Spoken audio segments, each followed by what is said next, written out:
Hello မင်္ဂလာပါကျွန်တော်ပြန်နေပြီเนาะအဲ့တော့ကျွန်တော်ဒီဗီဒီယိုမှာကျွန်တော် grid trading လေးကိုဒီမှာကျွန်တော် edit လေးလုပ်ချင်တယ်အဲ့ grid trading ဆိုတာဘာလဲမသိဘူးဆိုလို့ရှိရင်ကျွန်တော်ဒီပေါ်မှာပေါ့เนาะဒီပေါ်မှာကျွန်တော်link လေးထိုးခဲ့ပြီးမယ်ပထမဗီဒီယိုလေးပြန်ကြည့်လို့ရတယ် grid ဘယ်လိုလုပ်တယ်လဲကျွန်တော်ဘယ် grid တွေသုံးတယ်ဘယ်လို tools တွေသုံးလဲပေါ့เนาะပြီးရင်ကျွန်တော် grid ဖွင့်ထားတဲ့ဟာလေးကိုကျွန်တော်တင်ထားတာရှိတယ်ဆိုတော့ပြန်ကြည့်လို့ရပါတယ်ဆိုတော့အတူတူပြီးဒီဗီဒီယိုမှာပြောရမှာဆိုလို့ရှိရင်တော့ grid trading ဆိုတာကကျွန်တော်ပတ်စံကိုဒီကိုယ်တိုင် trade ရမလို့ပဲနဲ့ပေါ့เนาะဒီ bot grid ဆိုတဲ့ bot ကိုသုံးပြီးတော့မှကျွန်တော်တို့ဒီ trade လုပ်တဲ့ tools တစ်ခုပေါ့เนาะဆိုတော့အဲ့ဒါလေးပါလောလောဆယ်ကျွန်တော်ဒါကျွန်တော်ရဲ့ဒီ Binance ရဲ့ dashboard ကိုမြင်ရပါလိမ့်မယ်အဲ့တော့ grid က Binance ကိုကျွန်တော်တို့ဝင်ပြီးပြီဆိုလို့ရှိရင်ဒီမှာဒီဘော trade မှာရှိတဲ့ trading bots ကိုသွားလိုက်ရင်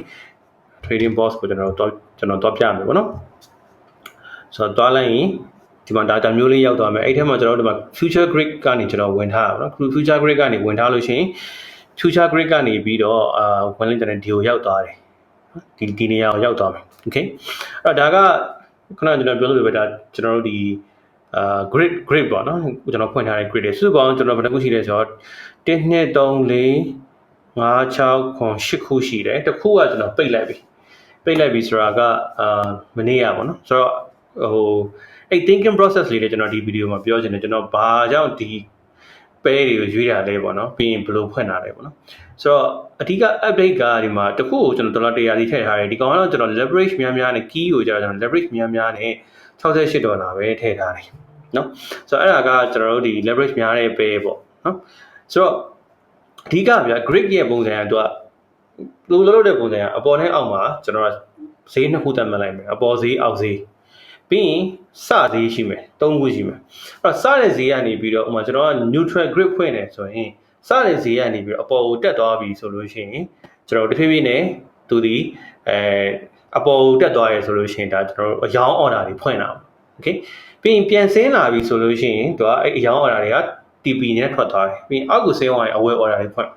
တခါပြန်တက်လာပြီဆိုလို့ရှိရင်အဝယ် order တွေကအကုန် TP နဲ့ထွက်မယ်အဲ့လိုအမြင့်နဲ့ထွက်တာဆိုတော့ price ဒီ range မှာဒီလိုအပေါ်အောက်သွားနေမယ်ဆိုလို့ရှိရင်ကျွန်တော်တို့ကကိုက်တယ်အဲ့လိုမှမဟုတ်ဘဲနဲ့ price ဒီအပေါ်ဈေးကိုဖြစ်ဖြစ်အောက်ကိုဖြစ်ဖြစ်ဖောက်သွားရင်မကိုက်တော့ကျွန်တော်တို့ကဒါ loss ဖြစ်သွားမယ်เนาะဆိုတော့အဲ့လိုရှိမယ်အဲ့ဒါအတွက်ကိုကျွန်တော်တို့ဒီမှာသူ့ရဲ့ဒီ grid ထဲမှာတော့ stop loss TP စီကျွန်တော်တတ်မှတ်လို့ရအောင်ဥပမာဘယ်အဆင့်ရောက်ရင်ဘယ် level ဥပမာထောက်အပေါ် price ကိုထိရင်ကျွန်တော် stop loss အနေနဲ့တတ်မှတ်ပြီးတော့ထွက်လိုက်မယ်အဲ့လိုမျိုးတွေတော့ကျွန်တော်လုပ်လို့ရတာပေါ့နော်ဆိုတော့ဒါကgrid ကိုလုပ်လို့ရတဲ့ပုံစံအဲ့တော့နောက်ပြီးရင်နောက်သူက neutral grid တခုတည်းမဟုတ်ပြ long grid နဲ့ short grid ရှိတယ် okay အဲ့တော့ long grid ကကြတော့ဥပမာ price ကအောက်ကနေအပေါ်ကိုတက်မယ်လို့ယူဆရတယ်ဆိုလို့ရှိရင်ကျွန်တော်တာမန်မ trade ဒီတိုင်း trade တဲ့ပုံစံမလုပ်ဘဲနဲ့ long grid နဲ့ကျွန်တော်ဖွင့်ချလိုက်အဲဆိုအောက်ကနေ price ကတက်သွားလေကျွန်တော်တို့မြက်လေဖြစ်မယ်အဲ့လိုပဲ short grid ကလည်းတဖြည်းဖြည်းနဲ့ကြာမယ်ကျွန်တော်ယူဆရဆိုလို့ရှိရင်ထိတ်ကနေကျွန်တော်တို့ short လိုက်လို့ရတယ် okay အဲ့တော့ဒါကကျွန်တော်တို့ဒီ grid ရဲ့ example ပေါ့ဘယ်လိုအလုပ်လုပ်တယ်လဲဆိုတော့ဒီမှာဆိုရင်စုစုပေါင်းကျွန်တော်ဒီမှာ shake ပဲမှာတခု100ဒီကျွန်တော်ထည့်ထားတယ်ဆိုတော့ဒီကောင်900ပေါ့နော်$968ဖြစ်တယ်နော်968ပဲဆိုပါစို့အဲ့တော့ကျွန်တော်ရဲ့ဒီအမြက်ကဘယ်လောက်ဖြစ်သွားပြီလဲဆိုလို့ရှိရင်10% ကျော်ပြီ10% မကတော့ဘာလို့900ရင်း80မြတ်ရင်10% ဖြစ်မယ်ပေါ့နော်ဟိုကျွန်တော်အချိန်နေကြည့်လိုက်ဒီ LTC တခုပဲကျွန်တော်တို့25 days ပေါ့နော်ဆိုတော့25ရက်ရှိကျန်တဲ့ဟာတွေအကုန်လုံးက4 day တို့2 day တို့1 day တို့အဲ့ဒီတွင်းမှာကျွန်တော်10% ညက်တယ်သူ LTC ကကျွန်တော်ရှုံးနေတယ် LTC ကရှုံးနေဒါပေမဲ့သူကအချိန်ကြာလို့ရှိရင်သူက neutral grid မှာအချိန်ကြာလေအဲ့ range မှာဒီကောင်တွားလေကျွန်တော်ရှုံးမရှိဘူးအမြဲတမ်းမြက်ဖို့ပဲရတာပေါ့နော်ဆိုတော့ okay ကြည့်ကြည့်အောင်ဆိုတော့ LTC ကကျွန်တော်ဒီမှာသူ့ကိုဒီမှာဒီဘေးကနေပြီး view details ကိုနှိမ့်ရလို့ရှိရင်သူ LTC ရဲ့ detail လေးတွေ့လိမ့်မယ်နော်ဆိုတော့ view detail ခလို့ကျွန်တော်နှိမ့်လိုက်ပါမယ်နှိမ့်လိုက်ရင်သူကဒီလိုမျိုး detail page ကိုရောက်သွားပါဗျအဲ့မှာကျွန်တော်တို့ဒီမှာစုစုပေါင်း total investment $2000ဆိုတော့ leverage ပါလို့100ပဲထည့်ပြီးတော့ 20x leverage နဲ့ run နေတာဆိုတော့2000ရှိပြီနော်ပြီးရင် net profit total profit ကဒါတလောက်ရထားတယ်ဒါကျွန်တော်ရဲ့အခုလောဆယ်ရှုံးနေတယ်ဒီကောင်ကနော်ဘာလို့ grid ကအရန်ကျဲတဲ့အခါဒီ addition ကျွန်တော်ဖွင့်တော့အရန်ကျဲသွားတယ်ကျဲသွားတော့ဆိုအပေါ်နဲ့အောက်ကိုတအားသွားနေကျွန်တော်ကရှုံးမှုများတယ်ဒါပေမဲ့ဒီမှာကြည့်လိုက်လို့ရှိရင်ဗျာအခုဒီမှာmatch profit ကစုစုပေါင်း$19 MH က21ဆို$2ရှုံးတယ်ဒီနှစ်ခုကြာကွာဟချက်ပေါ့နော်ခဏနေလို့ရှိရင်ဒီကောင်က max profit ကများလာလိမ့်မယ်။ဟုတ်ဆိုကျွန်တော် LTC ရဲ့အခုသွားနေတဲ့ပုံစံကိုပြနော်ကျွန်တော်တက်ပြောင်းလိုက် okay အဲ့တော့ဒါကကျွန်တော်အခု trading view နဲ့ပြတာကျွန်တော်တစ်ချက်ကြည့်ကြည့်အောင် LTC ကိုနော်ဆိုတော့ LTC ကဒါ trading view လေးနဲ့ကျွန်တော်ဒါမျိုးလေးလုပ်ထားတာဗျာဆိုတော့ဒါကျွန်တော်တကယ်ချင်းတယောက်ညွန်ပေးတဲ့နေပါပဲသူကျေးဇူးတင်တယ်အဲ့တော့အဓိကပါလဲဆိုလို့ရှိရင်ကျွန်တော်ဒီမှာအပေါ်မှာ upper price ကျွန်တော်ဟိုဘက်ဒီ Binance မှာသွားမှတ်လို့ရှိရင်အကုန်ရှုပ်ပွားပြီးတော့အောက်မှာလည်းဒီဟို price တွေနဲ့တအားများနေတော့ဘယ်ဟာကိုစခဲ့တဲ့ဟာလဲဆိုတော့ visualize မျက်လုံးနဲ့မမြင်ရဘူးအဲ့တော့ဒီမှာ trading view မှာကျွန်တော်တို့ကဒီလိုမျိုးလေးလုပ်လိုက်တယ် okay one day time frame ကိုကျွန်တော်ဖွင့်ထားပြီးတော့ဒါဆို LTC ရဲ့ကျွန်တော်ရဲ့ဖွင့်ခဲ့တဲ့ပုံစံပေါ့နော် grid direction က neutral ဖြစ်တယ်ပြီးရင် upper price ထိတ်ကအပေါ် price ကဒီမှာ upper price ပြီးရင်lower price ကဒီအောက်မှာအဲ့တော့ဒီနှစ်ခုကိုကျွန်တော်ဒါဟိုက data ကိုယူပြီးထည့်ထားတာပေါ့နော်ပြီးရင် step price ကကျွန်တော်စခဲ့တဲ့ price ပေါ့နော်ပြီးရင်ဒါလေးကိုယ်ဖယ်နိုင်မယ်ဒါဆို step grid ဒီနေ့မှာစခဲ့တယ်ဆိုတော့ဥပမာ BNB ပြမယ်နော် BNB ကျွန်တော်ပိတ်လိုက်ပြီခုနကအထဲမှာ BNB တွေ့မှာမဟုတ်ပါဘူးဆိုတော့ BNB ကဒီ Binance ကသတင်းတစ်ခုထွက်လာလို့ကျွန်တော်BNB ကြမယ်လို့ယူဆတွေ့ကြမလို့ကျွန်တော်ဒီကောင် long grid ဖွင့်ထားတာအောက်ကနေတက်အပေါ်တက်ဖို့အတွက်ကိုရေတိုလေးပဲကျွန်တော်ဝင်စားမယ်ဆိုပြီးလုပ်ထားတာအဲ့တော့ကျွန်တော်ရဲ့ idea ကဒီလိုပေါ့ဒါ daily candle လေ daily candle ဆိုတော့ဒီမှာဆိုရင်တစ်ချောင်းနှစ်ချောင်းသုံးချောင်းဒီဇုံကိုဒီမှာပထမဒီဇုံထိပြီးတော့မှ spike စီးထိုးပြီးတော့ wick နဲ့တက်သွားပြီးတော့အပေါ်မှာဒီဇုံပြန်လာတယ်ဒီဇုံမှာ၄ရက်ကြာတယ်ပြီးတော့ပြန်ဆင်းတယ်တစ်ခေါက်ဒီဇုံကိုချိုးဖို့ကြိုးစားတယ်မချိုးနိုင်ဘူးနောက်တစ်ခေါက်ထိုက်ချိုးဖို့ကြိုးစားတယ်မချိုးနိုင်နောက်တစ်ခေါက်ထိုက်ချိုးဖို့ကြိုးစားတယ်မချိုးနိုင်အဲ့တော့ wick တစ်ချောင်းနှစ်ချောင်းသုံးချောင်းလေးချောင်းနဲ့ wick လေးချောင်းနဲ့ပြန်တက်တယ်ဒီဇုံအရောက်မှာဒီကောင်ကပြန်ကန်ပြီးဆင်းတယ်เนาะကျွန်တော်ပြမြင်ရတာနည်းနည်းသေးမလားမသိဘူးเนาะ sorry နည်းနည်းချဲ့ပြเนาะအဲ့တော့ခဏကဒီမှာဝစ်ကြီးရှိတယ်တက်သွားတယ်ပြီးတော့ပြန်ဆင်းလာတယ်ဒီပေါ်ပြန်တက်ပြီးတော့တစ်ခေါက်ဒီမှာ၄ချောင်းထိုးတယ်မရဘူးပြန်တက်သွားတယ်တွေ့လားတက်သွားပြီးတော့အောက်ကိုတစ်ခေါက်ပြန်ဆင်းတယ်ဆင်းတော့ဒီမှာတစ်ချောင်းနှစ်ချောင်းသုံးချောင်းဒီနေ့မှာပေါ့နော်သုံးချောင်းမှာတော့ဝစ်ကြီးနဲ့အပေါ်ကိုပြန်တက်နေပြန်ပြီအဲ့တော့ကျွန်တော်စဉ်းစား okay travel bottom ဖြစ်သွားပြီပေါ့နော် travel bottom 3ချက်ထိသွားပြီเนาะ support resistance zone လေးအနေနဲ့ပြောဆိုဒါကကျွန်တော်တို့ဒီ support zone လေးအသေးလေးဖြစ်နေဆိုတော့အဲ့မှာသူထိပြီးတော့ရင်ဒီကိုများပြန်တက်နိုင်မလားပေါ့နော်ဒီထိပ်အထိကိုဒီကောင်ပြန်ရောက်နိုင်မလားပေါ့နော်ဆိုတော့ကျွန်တော်တို့ဒီနေ့တွေမှာမှီခဲ့လို့ရှိရင်တော့ဒါမြက်တာပေါ့နော်အခုဒီအောက်ကနေပြီးဒီပေါ်ကိုပြန်တက်လို့ရှိရင်ကျွန်တော်ပါသွားအောင်ဆိုကျွန်တော် long grid လေးဒီနားမှာဖွင့်လိုက်ပြီးတော့မနေ့ကဖွင့်လိုက်ပြီးတော့တနေ့ကဖွင့်ပြီးတော့မနေ့ကကျတော့သတင်းဖတ်ရင်လည်း Binance ရဲ့ဒီသတင်းတစ်ခုတွေ့လိုက်တယ်ပေါ့နော်သူဝန်ထမ်းတွေပါ short မှာပါညာဆိုတော့ဒါဒီ BNB ကျနိုင်တဲ့အခြေအနေဖြစ်သွားတယ်အဲ့တော့ကျွန်တော်ကမနေ့ကပဲကျွန်တော်အရှုံးလည်းမရှိအမြန်လည်းမရှိ0ပေါ့နော်0ဖြစ်တဲ့အချိန်မှာကျွန်တော်ပိတ်လိုက်တယ်ကန်ကောင်းထောက်ပါဆိုတော့ဒီနေ့ဒီမှာအောက်ကဟိုဟာကိုစပြီးတော့ဒီ zone ကို break နေတာတွေ့ရမယ်နော်ဆိုတော့ long grid ဆိုရင်ရှုံးပြီတကယ် long grid ဆိုတော့ neutral ဆိုလို့ရှိရင်တော့ထားပါတော့အောက်ကနေအပေါ်ပြတ်တက်လာရင်ကျွန်တော်တို့မြက်အောင်ပါဗောနော်ဒါပေမဲ့လောလောဆယ်မှာဟို long grid ဆိုရှုံးဆိုကျွန်တော်ပိတ်လိုက်တာကန်ကောင်းပါဗောနော် okay ဟုတ်ပြီအဲ့တော့အပေါ်ကကျန်တဲ့ဟာကြီးကြည့်မယ်ဆိုဒါတခြားပဲကြီးဗောနော်ခုနကပြီးရင်ကျွန်တော်အဲ့ Binance ကိုပြန်ပြအောင်အဲ့ဒါအဲ့ Binance ထဲမှာကျွန်တော်ဖွင့်ထားတဲ့ grid တွေကိုကျွန်တော်ဒီမှာမှတ်ထားတာဒါဆို key ပေါ့ key ဆိုရဲဒီ key USDT ဘယ်ကိုအောက်ကနေပြီးတော့အပေါ်ကို upper price lower price သတ်မှတ်လိုက်တယ်ပြီးရင် grid direction က neutral အပေါ်ကနေအောက်ကိုသွားနေရ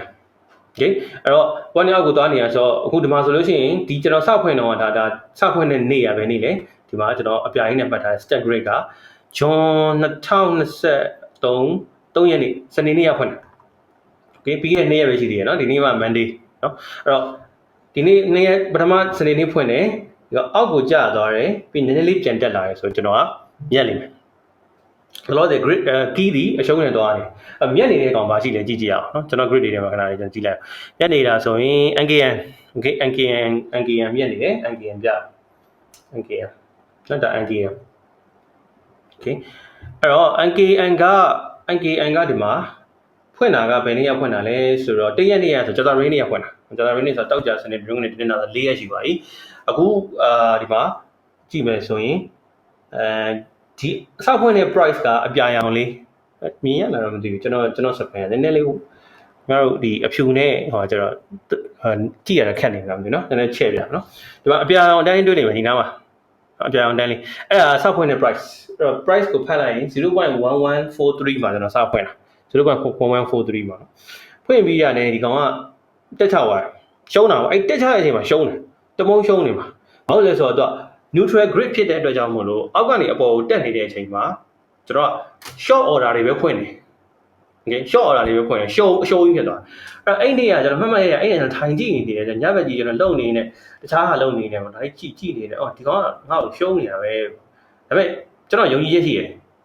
ပြန်ကြလာလိမ့်မယ်ယုံကြည်ချက်ရှိတယ်ဘယ်လိုယုံကြည်ချက်ရှိနေတော့မမင်းနေတော့ယုံကြည်ချက်ရှိတယ်အဓိကဘာလဲဆိုလို့ရှိရင်ဒီ grid ဒီမြက်တယ်ဆိုတော့ကျွန်တော်စိတ်ထဲမှာယုံတယ်အဲ့ဒါကြောင့်ပစ်ထားတယ်ဒီအထိတက်သွားတဲ့အချိန်မှာကျွန်တော်80လောက်ကျွန်တော်ဒေါ်လာ100ထည့်ထားတော့80လောက်ရှုံးသွားတယ်စဉ်းစားကြည့်ပြီးရောဖြစ်သွားလဲဆိုတော့ဒီကနေပြီးတော့ဒီလိုမျိုး spike ထိုးလိုက်တယ်ဝိုးထိုးကြတယ်အဲ့မှာစဉ်းစားကြည့်လိုက်ကျွန်တော်တို့ process ကဘယ်လိုလဲဆိုလို့ရှိရင်အောက်ကနေဒီလိုစောင့်တက်နေတဲ့အချိန်မှာ short order တွေဖွင့်အဲ့တော့ short order ဖွင့်တာဖြစ်တဲ့အတွက်ရှုံးတာရှုံးတယ်ပြီးရောဘာဖြစ်သွားလဲအောက်ကိုပြန်ဆင်းအောင်ပြန်ဆင်းတဲ့အချိန်မှာအဲ့ short order တွေရဲ့ TP တွေအကုန်လုံးကဘရိုးဆိုထိသွားအဲ့တော့ပြန်ပြတ်တယ်အဲ့တော့ spike ထိုးရင်ညက်အဲ့ spike တွေရှာတော့ဒီလို spike တွေထိုးရကောင်ရှာမှ NKN ဆိုဘယ်လောက်ကောင်းဟုတ်တယ်အရှိက spike ကြီးကိုကြည့်အဲ့ဒီနေရာမှာ neutral grid နဲ့ပြလိုက်လို့ရှိရင်ဒီလိုတစ်ချောင်းတရက်ထဲနဲ့ထိုးချပြီးထိုးတက်သွားပြီးတော့ဒီလိုဘရိုးဆိုထိုးတဲ့ဟာကြီးကတအားမြတ်မှာဆိုတော့ဒီမှာဆိုတိုင်းမှာကျွန်တော်ဒီကောင်ဆိုတော့မြတ်တော့အခု100နဲ့20ခုန80အရှုံးကနေပြီးတော့เนาะအကုန်လုံးရှုံးနေကြတော့ဖြစ်တယ်ပြင်20မြတ်ဘာလို့ဆိုတော့အခုဒီမှာ neutral price ကိုကျွန်တော်စဖွင့်တဲ့ price ကိုမရောက်သေးဘူးလေစဖွင့်တဲ့ price ကိုရောက်ပြီးအောက်ကိုနှိုက်ပြီးဆိုရင်ကျွန်တော်ပြန်ရှုံးနေဘာလို့ဆိုတော့ long grid ပြန်ထားပါတော့နှိုက်ပြီးတော့ပြန်တက်သွားရင်ကျွန်တော်ပြန်မြတ်အောင်ပါအဲ့လိုပုံစံသွားတာဟုတ်ပြီเนาะအဲ့တော့ဒါ NKN နောက်ပါရှိတယ်လေကျွန်တော်မှာဖွင့်ထားတာဆိုရင်ING ရှိရယ် ING လည်းမြတ်နေတယ်ဒီမှာ ING ဒီပိုင်းက ING လည်းကျွန်တော်အိန္ဒိယပဲဖွင့်တာ NKN ထက်သူကနည်းနည်းနောက်ကျတယ် Friday ပေါ့နော် Friday ကဖွင့်ဒီကောင်လည်း2ရက်3ရက်ပဲရှိသေးတယ်ဒီနေ့မှ Monday ပဲရှိတယ်2ရက်ပဲရှိသေးတယ်เนาะအဲ့တော့ဒေါ်လာ100ရင်းထားတယ် 5% မြတ်တယ်$5မြတ်တယ်ကျွန်တော်ဒီမှာမြင်နေရ$5.8မြတ်တယ် NKN က4ရက်ပဲရှိသေးတယ်20%မြတ်နေပြီအဲ့တော့ကျွန်တော်မြင်တာတော့အမြတ်တော်ကျန်တယ်ဟို100ထည့်20မြတ်တယ်လေ20% မြတ်တာဗျာ3-4ရက်နဲ့စဉ်းစားကြည့်เนาะအဲ့တော့ဒါက grip ပေါ့နော် okay အဲ့တော့ဟုတ်ကဲ့ကြည့်အောင်ဒါ ING ကဒီမှာဒါဆိုလို့ရှိရင်ဒီနေ့တွေ့တဲ့အတိုင်းပဲဒီနေ့ဖွင့်တယ်ဒီမှာအခုအောက်ကိုစပြီးတော့ဆင်းတယ်အဲ့ကောင်ဒီပေါ်နာလေး review ပြန်တက်လာရင်ကျွန်တော်မြတ်ပြန်အောင်အဓိက neutral grade ကြောင့်ပေါ့နော်ကျွန်တော်လောဆယ် long short trick ကိုဖွင့် grid ကိုဖွင့်တာတဲ့ဆိုလို့ရှိရင် neutral grade ကိုဖွင့်တာကျွန်တော်တို့ပို့ပြီးတော့အားတာနေဒီလိုခံစားရတယ်ဗျာဒီလားနော်ဒီမှာဆိုလို့ရှိရင်ဒါဒီ it ကကျွန်တော်ဟိုလောက်ပထမ grid ကဟိုလောက်ကြာသွားပြီ6ဟိုပါပေါ့ရက်60နီးပါးလောက်ရက်40နီးပါးလောက်တလားခွဲလောက်ကြာသွားတဲ့အချိန်ကိုကျွန်တော်ပိတ်လိုက်တယ်50% ညံ့တယ်ဒေါ်လာ300ကျွန်တော်ထည့်ရတယ်ဒေါ်လာ150ညံ့တယ်ကျွန်တော်ပိတ်ပြလိုက်ပိတ်ပြီးတော့အဲ့ကောင်အရန်ကျဲတဲ့ဟာမို့လို့အဲကျွန်တော်ပိတ်ပြီးတော့အခုနည်းနည်းအတိုလေးပေါ့နော်2000နဲ့1980နေချားရဲမှာပြန်ပြီးတော့ဖွင့်ထားဒီအောက်ကနေပြီးတော့ဒီကောင်အကုန်တက်နေတယ်အပေါ်အောက်မှာပေါင်ပင်ခတ်နေကျွန်တော်တို့ဒီချားထဲမှာသူသွားနေကျွန်တော်မြတ်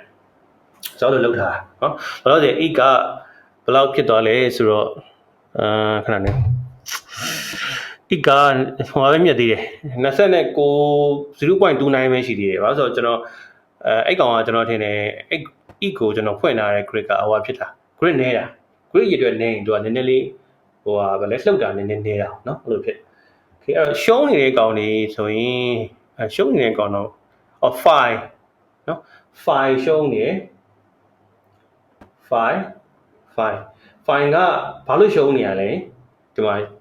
ကျွန်တော်ကဒီအောက်ကနေဒါအောက်စီ lower price နော်3ရက်စက်တိုက်ကျွန်တော်ဖွင့်တဲ့နေရာနေစာပြီးဒီကောင်စကြတယ်အခုဒီနေရာပြန်ရောက်တော့မယ်အဲ့တော့ဒီနေရာမှာ bounce လုပ်ပြီးကန်တက်သွားရင်ကျွန်တော်အကုန်ပြန်မြတ်အဲ့တော့ဒီကနေပြီးတော့ဒီအလဲဒီ step price အထိပြန်ရောက်ရင်ကျွန်တော်တော်တော်မြတ်နေပြီးဒီကောင်အပေါ်ပြန်တက်အောင်မယ်ရှုံးနေအောင်မယ်ဒီလိုဖောက်တက်သွားရင်ကျွန်တော်ရှုံးပါဒါပေမဲ့အပေါ်ကနေပြီးဒီလိုပြန်ဆင်းလာရင်ပြန်အဲ့တော့ကိုကနည်းနည်းလေးဟို monitor လုပ်အောင်ပါနော်အချိန်တွေက okay ဒီကောင်ဘယ်လိုဖြစ်နိုင်လဲနောက်မှာဟိုဒါတော့ပြန်တက်သွားဖို့ရှိလားပေါ့ဆိုတော့အဲ့လိုလေး monitor လုပ်လို့ရတယ်အရင်ကြည့်ကြမလို့တနေ့ကို2ခေါက်လောက်ပဲကျွန်တော်အခုတနေ့2ခေါက်လောက်ပဲကြည့်တာအခုကဗီဒီယိုရိုက်မှာမဟုတ်လို့ကျွန်တော်ကြည့်နေနော်ဆိုတော့အခုဒီမှာ report ရဆိုလို့ရှိရင်စုစုပေါင်းကျွန်တော်900နဲ့မှ$68ကျွန်တော်ထည့်ထားတယ်$40ကိုခုနဒီ BNB ကမနေ့ကပိတ်လိုက်တဲ့ဟာက$40ကျွန်တော် leverage အမြင်ယူပြီးစမ်းကြည့်တယ်နော်အဲ့တော့ဟိုလောလောဆယ်တရင်ကြောင့်ဒီကောင်ကြမယ်ဆိုတော့ကျွန်တော်ထင်တော့ပိတ်လိုက်တော့မရှုံးဘူးအမြင်လည်းမရှိဘူးဒီတိုင်းပဲ ဖြစ်သွားအဲ့တော့ကျွန်တော်ဒီမှာ finish ထဲမှာကျွန်တော်ထည့်လိုက်နော်တော့ BNB ပိတ်လိုက်တယ်ပိတ်လိုက်တော့စုပေါင်းကျွန်တော်ဒေါ်လာ800ကနေပြီးတော့အခု980ပဲထိုးပါဆိုပါလို့980ကျန်တဲ့အချိန်မှာကျွန်တော်ရဲ့အခုအမြက်ကဘယ်လောက်ဖြစ်သွားပြီလဲဆိုတော့အမြက်ကိုကျွန်တော်ကြည့်ပေးမယ်ခင်ဗျားတို့လည်းကျွန်တော် report လုပ်ရင်းနဲ့ကျွန်တော်လည်းဗီဒီယိုရရင်လည်းအကုန်လုံးကိုလည်း sharing လုပ်ပေးရအောင်နော်အော်တခုရှိတယ်ကျွန်တော်ဖွင့်တယ်လို့ line မှုဖွင့်ပါနဲ့ကျွန်တော်ဖွင့်တဲ့ဈေးတွေတိုင်း line မှုဖွင့်ပါနဲ့